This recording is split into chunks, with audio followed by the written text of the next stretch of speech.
Halo semuanya, nama budaya. Nama saya Evelyn Tanza, NPM 2042047.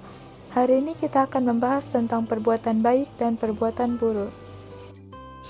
Yang pertama, kita akan membahas tentang perbuatan baik. Apa sih perbuatan baik itu? Perbuatan baik merupakan perbuatan yang dilakukan dengan didasari oleh pikiran yang diliputi oleh ketidakbencian, ketidakserakahan, dan ketidakbodohan batin, atau yang biasa dikenal dalam bahasa Pali dengan sebutan adosa, aloba, dan amoha.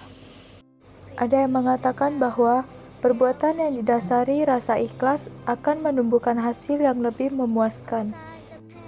Dalam kata lain, jika kita melakukan perbuatan baik dengan ikhlas, kita akan mendapatkan hasil yang baik juga. Seperti kata pepatah, apa yang kita taburkan itulah yang akan kita tuai.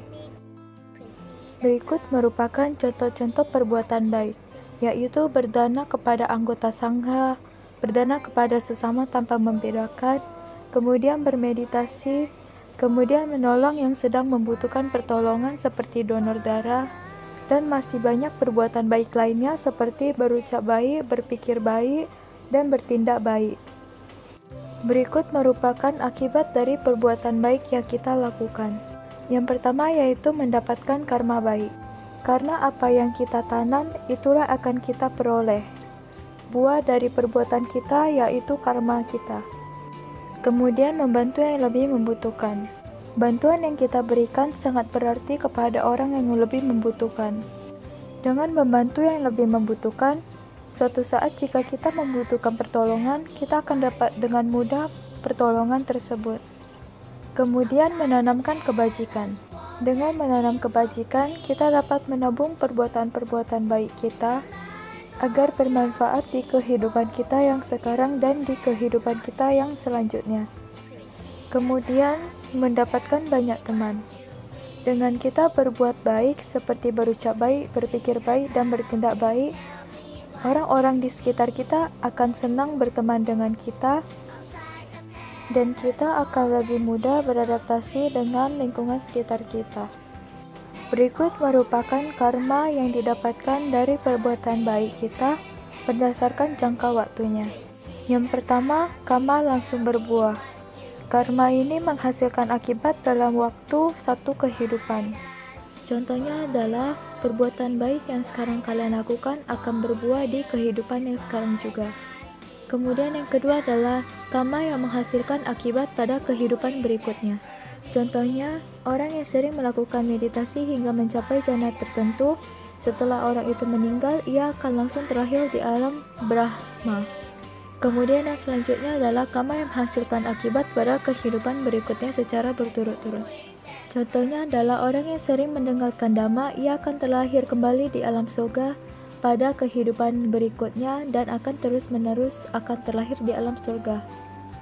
Karena mendengarkan dhamma merupakan berkah utama. Kemudian yang terakhir adalah karma yang tidak sempat berbuah karena telah kehabisan waktu atau kehilangan kesempatan untuk berbuah. Contohnya seperti Angulimala Thera. Dulu sebelum menjadi anggota sangha, pernah menjadi penjahat dan telah membunuh 999 orang. Setelah beliau bertemu dengan Sang Buddha, beliau bertobat dan kemudian ditabiskan menjadi biku. Beliau melatih diri dengan menjalankan vipassana bhavana secara tekun dan akhirnya beliau mencapai kesucian tingkat arahat. Kemudian kita akan membahas tentang perbuatan buruk. Apa sih perbuatan buruk itu?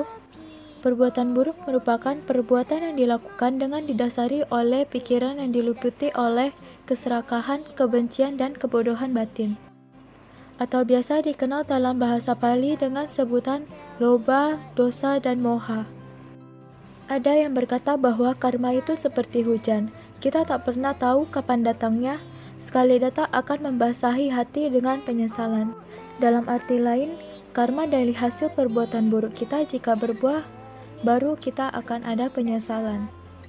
Seperti pepatah berkata, penyesalan selalu datang terlambat.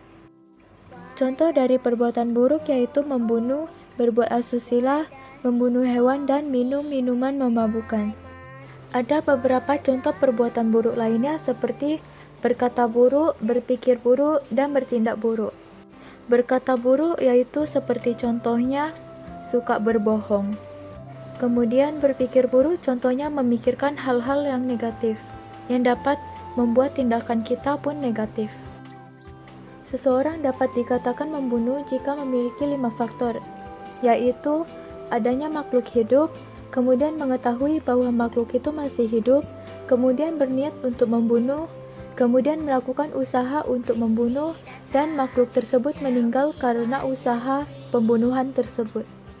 Perbuatan buruk ini dapat kita hindari dengan cara kita menerapkan Pancasila Buddhis di kehidupan sehari-hari kita agar kita bisa terbebas dari perbuatan-perbuatan buruk tersebut. Akibat dari perbuatan buruk yaitu dibenci. Dengan suka memfitnah orang, seseorang akan dibenci sama orang lain. Kemudian dikucilkan. Jika suka membunuh makhluk hidup, seseorang akan dikucilkan di lingkungannya.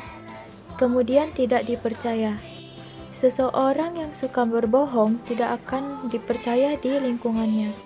Jika seseorang sering melakukan perbuatan buruk, tidak ada yang ingin berteman dengannya. Mari kita menggunakan sosial media dengan baik dengan menyebarkan perbuatan-perbuatan baik kita agar dapat memotivasi orang-orang di sekitar kita untuk melakukan perbuatan baik.